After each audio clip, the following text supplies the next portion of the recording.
Hey, welcome back to Right, Wrong, or Indifferent. Thanks for tuning in and listening to this review series that we've been working on recently. This time we're going to be talking about hardcore history with Dan Carlin. This is my favorite podcast of all time, hands down. I'm definitely biased when it comes to talking about this podcast for a lot of different reasons. When I recommend it to anybody, I almost feel, I don't want to say bad because it's so good, but I know that sometimes people can't hang on with information for that long. There's a lot of information there and it's a lot of storytelling, and if you don't enjoy it, you probably won't like it too much. But what have I learned from Dan Carlin's Hardcore History podcast? I don't even know the right words to kind of get into telling you what I haven't learned from it. I've learned more about history and why, let's put it this way, I've learned more about why history is important from that podcast than I've ever learned in school or to ever taken a class or anything, and that's why I like it so much.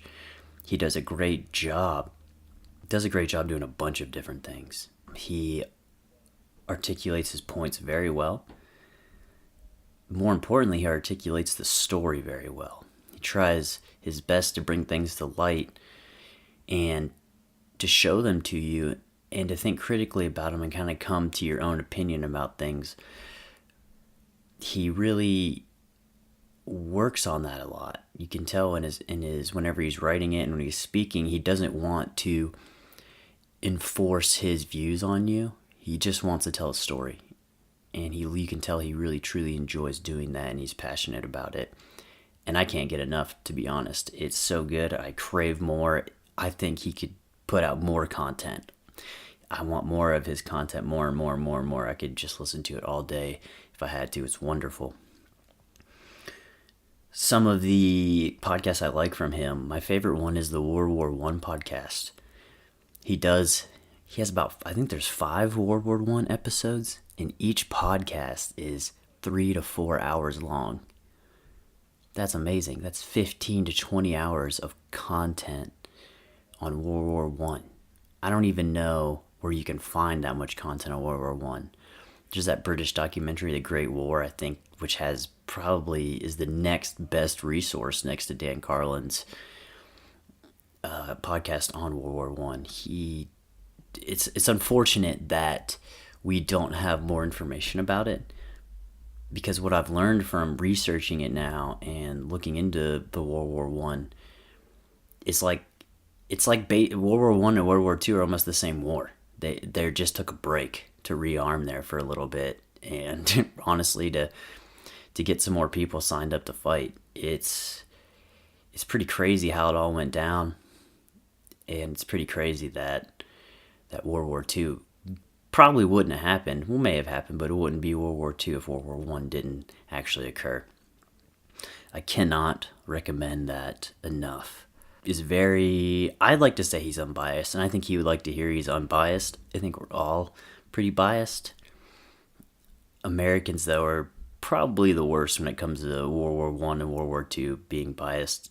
And it's not so much our fault as much as it is kind of the education system about history. And I hate blaming it on other things but yourself, because I believe as a person you should always look into things deeper and come to your own opinions, especially if someone's telling you something about how something went in there. This is facts, yada yada yada. You should definitely question that, especially when it comes to American history. It's so biased. It's unbelievable. Of course, like all history is. American history, I find, is very, very, very biased. Not so much untrue as it is biased, again.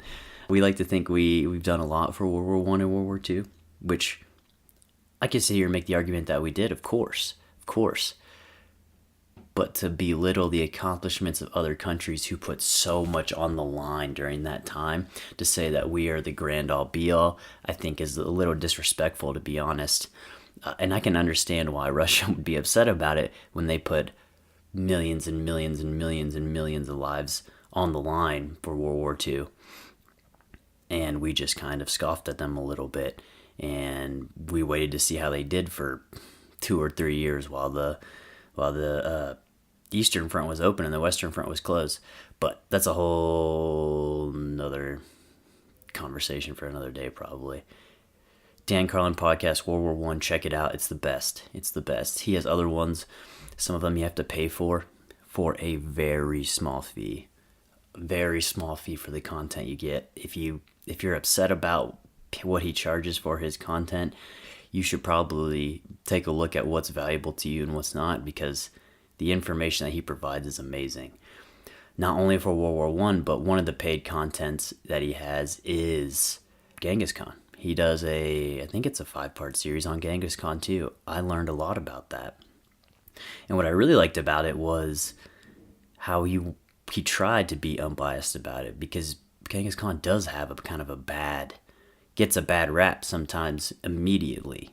I don't think people are going to take away from how much he conquered the world, basically, but they like to say he did it in a horrible way. But what Dan likes to say is that he's not doing anything necessarily different than what we do or what other people have done whenever they've tried to conquer areas. Genocide and assimilation is not a new thing, and Genghis Khan definitely did not invent it. He may have perfected it a little bit, though. So, talking about Genghis Khan, World War I, he just did a short hour-long podcast on the Indianapolis, a military boat that sunk in warm waters. I can't remember exactly where it was, but it was, that's another crazy story that I recommend you listening to. I wouldn't do it justice even if I started talking about it. Any of them. I'm trying to think of another one he does. King of Kings. He talks about ancient Persia, which you never hear about in your ancient history. It's a huge empire that existed for a long time. And I don't even know as much about it as I'd like to be honest. I wish Dan did more of those types of ancient history things, but he already provides enough content as it is on a daily basis. Well, on a monthly to weekly basis. It's got to be hard to pull all this together and fact check every 4-hour podcast. And he never claims to be a historian or necessarily mega objective, factual person. He really just wants to tell the story, and he wants to tell the people's account of the story and how people witnessed it. One of my favorite quotes he's ever quoted was actually in the King of Kings podcast, and I think it's at the beginning, and he says, whether you believe in ancient history or not, I can't remember the quote, hold on, let me get it. I know I'm going to slaughter it anyway. Whether or not ancient history is true, you have to believe it. And it's an interesting thought, because it kind of falls back on what those people's morals were and what their values were at the time, more than say this guy did this or this guy did that. It kind of falls, and you kind of get a lens, per se, to kind of look into what people were witnessing and how they were witnessing things at their time. And that's really kind of what history does for us, is it provides a lens to look into the past more than it provides truth, in my opinion. I know there's people who'd love to argue with me about that until they turn blue in the face, and that's cool. And I've had those discussions a lot with people, but I think at the end of the day, what's most important about these lessons is how we apply them to our lives and how we learn from them. I mean, plain and simple, history's history, like it or not, right, wrong, or different, good or bad, genocide, not genocide. It happened, so let's talk about it, and how do we prevent these horrible things from happening again? The audience for this, I think anybody. I think if you have a child who's interested in history, maybe past a certain age, they would really love reading about this. Dan doesn't really hold a lot of punches when he talks about things. He tries to talk about it all. He doesn't want to hold back. He doesn't want to hide or pull the shades down behind any issues. He wants to expose them and talk about them in a powerful way, not necessarily in a negative way, which I really appreciate. We should have that platform to be able to talk about things like that. Anybody, kids, anyone interested in history. If you are slightly interested in history and you haven't heard of hardcore history podcast with Dan Carlin, you need to, because he's the best of the best. I've listened to a lot of other history podcasts. I don't find them nearly as entertaining. I don't find them nearly as informative. And I don't find them as nearly as well researched as Dan's are. He takes multiple perspectives and puts them into one, instead of taking one perspective and kind of just going along for the ride with that, which is all fine and dandy. But he literally pulls as many resources as he can to paint a picture of what's going on. So I think anyone interested in history, that should be the answer. Anyone interested in history needs to check out this podcast ASAP. If you don't, you're doing yourself a disservice. He's the best. Pros and cons. My favorite podcast. I love it. He's the best. Pros, best place for history, best podcast there is. What else you want me to say about it? Number one, Dan Carlin for sure in my book, and that's definitely my opinion, not everyone else's. He's not on the top of the podcast list, although I'd love to see him there. He does a really, really good job. Kind of cons is for Dan, some people might consider it wordy in that he may talk a lot.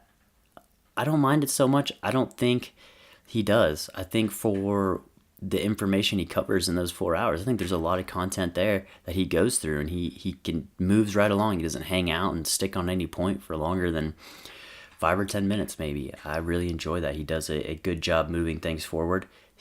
My biggest complaint with Dan is he just doesn't put enough content. And if you're listening to this, Dan, right now, shout out Dan. I don't think I can. I mean, whenever I talk about these cons, I feel like I'm putting these peoples in boxes that they don't want to be in. I think part of being on a podcast and doing a podcast is letting it happen a little bit organically. If you start forcing the issue, I don't think you get where you want to go with the podcast. I feel like you're fighting yourself a little bit, and when you're speaking out loud to a microphone and to an audience, I think it needs to be organic and it needs to flow. So if Dan's not feeling it, I don't think he should record. I think he should wait till he feels it, until he feels like he has a topic that he really wants to record on. If Dan's listening to this now, I would love to see more information about early American history and Civil War. I'd like to see your perspective from it. I love American history, and I think a lot of it is biased to the extreme. I'd like to see it laid out a little bit better, more objective terms for people to look into. That's a whole nother conversation almost for another podcast about early American history and what it actually means to be an American, and why it's important to remember those lessons as we grow, especially today with people arguing all the time and shit like that. No one knows what's going on anymore. All right, guys, thank you so much for listening. If you have any questions for me, please shoot me an email at rightwronginfo@gmail.com or comment on YouTube. I'll be more than happy to answer those questions. If there is a podcast you'd like me to review that I haven't reviewed yet, you can shoot me that podcast too. I'm more than happy to talk about it, tell you what I think. And if you have any other questions or comments about this review specifically, let me know. I'd love to hear your how you feel about Dan Carlin's podcast, especially if you're a big fan. I know that it's harder for me to find people who are Dan Carlin fans, and I would love to meet up and talk a little bit and discuss things with you, and then maybe even reach out to Dan and see if we can get something going, or maybe something we all agree on we'd like to hear him talk about. Thanks, guys, and have a great day.